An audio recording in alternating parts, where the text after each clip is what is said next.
Effectivement, comme li nga ko wax armée Sénégal dafa tàmbale ci mois de mai commencé ratissage au niveau du nord de Sindian mu am ay déplacés yu bëri vers la Gambie d'autres à l'intérieur de la commune depuis bu ñu commencé déplacement yi bëri nañu il y avait 2450 déplacés ñu xamante ne daw nañu ba Gambie am na ñu xamante ne daw nañu à l'intérieur de la commune mais lu ñu gën a ñaawlu mooy depuis ñooñu bu ñu dayee l'état bi jëlul seen responsabilité mën a accompagner population yooyu.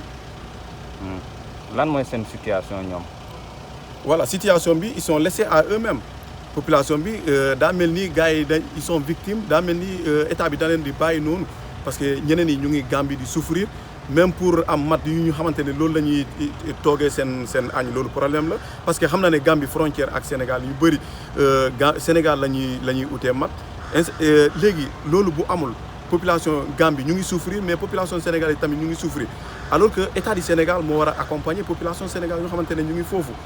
Ce que nous demandons maintenant lu ñuy ñaan état bi mooy ñu organiser condition de retour bi parce que population yëpp loolu la ñuy ñaan pour état bi mun a organiser seen retour ñu mun a ñëw fekk seen nag fekk seen alal yu ñu amoon foofu parce que ñëpp a bàyyi seen alal dem te bu ñu nekkee Gambie di souffrir imagine toi ku xamante ne béy la am nag la am bu jafe-jafe amee yooyu lay jël jaay ko te ñu ñëw jàpp seen béy yooyu en otage da ngay xiif doo xam li ngay dem. loolu la ñuy ñaan état bi ñu organiser le retour pour que population yi mën a ñëw ci jàmm. jàmm daal amatina foofu. waaw instant yi jàmm amatina parce que depuis quelques jours dégguñu benn bruit mais fan yi tamit déggoon nañu am na quelques personnes yoo xamante ne drone bi moo leen gaañ après les informations yoo xamante ne chef de village bi jox na ma ko parce que ñu ne xale yi dañ doon ut matt après ñu am ay drone bu leen bombardé je peux vous donner même des images sont dans mon téléphone. waaw jamono ji nawet la ñu jëm est-ce que tey conditions yi mat na pour askan wi mën a def seen amal seen mbéy normalement.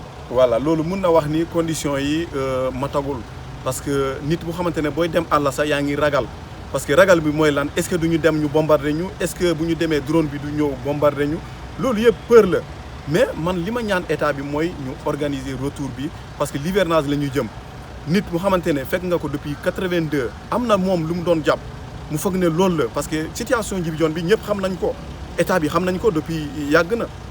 tey bu demee ba jafe-jafe am état bi jël responsabilité ñu ne il va mettre fin à ça normalement war nañ organiser beneen condition ñu mettre Djibidione des conditions particulières pour ñu mun am ay entrants yu bëri am ay tracteurs pour gars yi mun a dellu si mun a béy et aussi Djibidione mooy commune bu xamante ne amul dara bu ñu waxante dëgg Djibidione mooy commune bu xamante ne amul dara amul courant amul yoon amul dara. loolu la ñaan état bi au moins ñu mun a organiser de façon très rapide pour yoon bi am courant bi am population bi mun a dund au moins ñun tamit ñu mun a yëg ni bokk nañu ci Sénégal. loolu la ñu ñaan état du Sénégal. jërëjëf monsieur le maire. merci beaucoup. voilà merci beaucoup comme vous avez bien dit l'armée a commencé ses opérations de démantèlement des forces démocratiques de la Casamance le mois de mai. Voilà, suite à ces opérations, il y avait beaucoup de déplacés. Les populations se sont déplacées vers la Gambie, d'autres à l'intérieur de la commune de Djibidione. Voilà, maintenant, le calme commence à revenir, mais néanmoins, il y a des populations qui restent en Gambie. Voilà. Est-ce qu'on peut avoir le chiffre et comment est-ce que le retour s'organise? Voilà, le chiffre, c'est 2450 réfugiés en Gambie qui sont là-bas, que moi-même, en tant que maire, je me suis déplacé vers la Gambie pour les voir, comment ils vivent. Mais ils vivent dans des conditions très difficiles, même pour avoir le bois pour cuisiner, c'est des problèmes. Le manger, c'est des problèmes, même pour dormir, c'est autre chose. Maintenant, ce que nous demandons à l'armée, au gouverneur, au président de la République, d'organiser le plus vite possible le retour de ces populations-là. Puisque en Gambie, vous savez maintenant, il y a beaucoup de problèmes qui sont en Gambie, il y a la famine qui est en Gambie. Donc les populations de Djibiyon déplacées vers la population de Gambie, ça pose problème.